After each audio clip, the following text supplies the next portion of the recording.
All right, everyone, if your wheels look like this, let's make them look like this. Let's get to it. 3, 2, 1.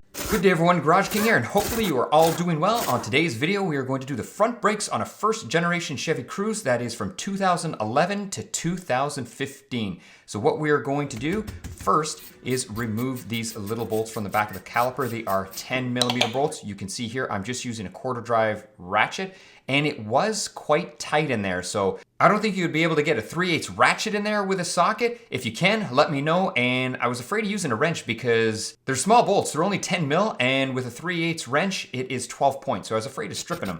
Next up, we're gonna remove the set screw for the rotor. It is a T30 Torx. I'm using my 3/8 impact. Feel free to use whatever you have on hand. Now that the set screw came out okay, we are going to wait to take off the caliper bracket so we can rest the caliper on the caliper bracket, and we can use this fancy tool to push the caliper piston back in. Very worthwhile tool. I use mine all the time. Next up, we're gonna hang the caliper from the strut, and we're gonna use one of these little S hooks. Please don't hang it on the brake line. Definitely not good to do that. Now we're gonna take our number 18mm socket, and we are going to remove the caliper bracket bolts. You can see here I'm doing it with a 1/2" impact wrench, but if you don't have one, just a good 18mm, and you might need an extension to get those bolts out. Now here I'm just checking the pins in the caliper bracket, and thankfully I can move them a little bit. The top one's a little bit tight, but the bottom one's all right. So we're just gonna remove the brake pads, these retaining clips, and we're going to give it a clean up outside. This way we don't have to breathe in all of that dust inside the garage. Weather permitting, let's try to clean outside.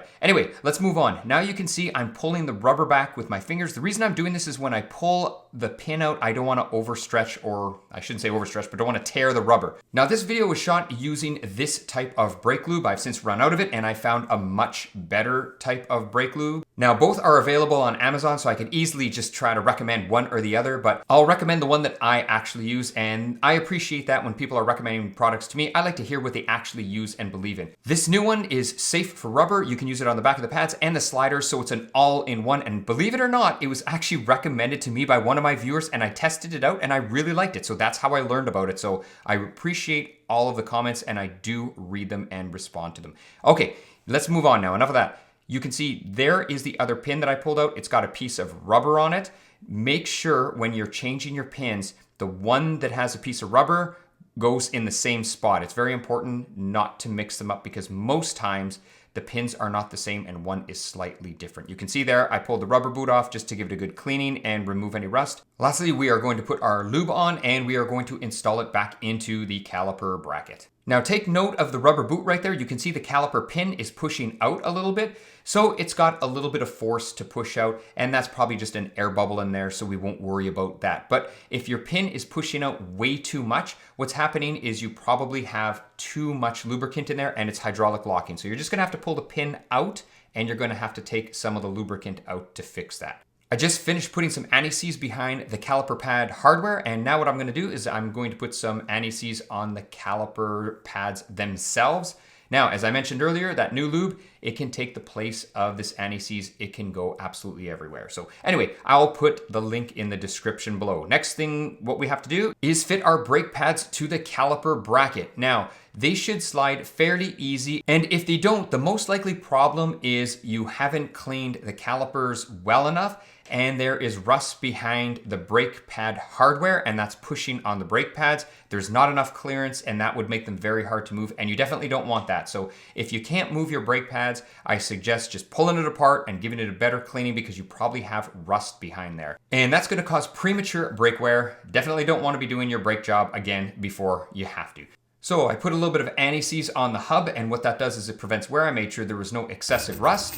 We're gonna put our set screw in, and this way our rotor doesn't fall off during assembly. Now here you go, you can see we have some brake pad anti-squeal I'm applying. Again, I will go back to what I was saying before. This other stuff that I found, I use it in the place of this, so I use that stuff everywhere. So it saves you buying a whole bunch of different products. Anyway, let's keep moving on here. So now what we're gonna do is we're just going to line up our caliper right here, and we're just gonna drop it down and look for our bolt holes. Definitely what I do on all of my brake jobs is I always start them by hand, at least run them in a few threads. And this will ensure you don't cross thread them, because the last thing you wanna do is cross thread them, because then you'll be buying a whole new rebuilt caliper because you'll wind up cross threading the threads that are in the caliper bracket. Just my tip of the day. Lastly, we are going to put in these little 10 mil bolts, and I'm just going to tighten them up using a quarter drive ratchet. They don't go that tight, but just snug them up good. And like I said, quarter drive ratchet is all you need. And if when you were working on the caliper, you moved the brake hose, let's take a zoom in here, just remember to pop that brake hose back in. You don't want to leave that out. And that's pretty much it. One of my last steps here is just to put some anti-seize on the wheel bearing hub and rotor surface, just right there in the center. And what that helps for is getting the wheel on and off, especially if you live in a rust belt, because many times the wheel will corrode there with the aluminum and it can make the wheel hard to get off. And it's gonna happen at the worst place, like when you have a flat on the side of the highway, not when you're in the shop and you have access to all your specialty tools. So that's it for the video. If you have any questions or comments or concerns, please leave them below. I am GarageKing, and I hope to see you again.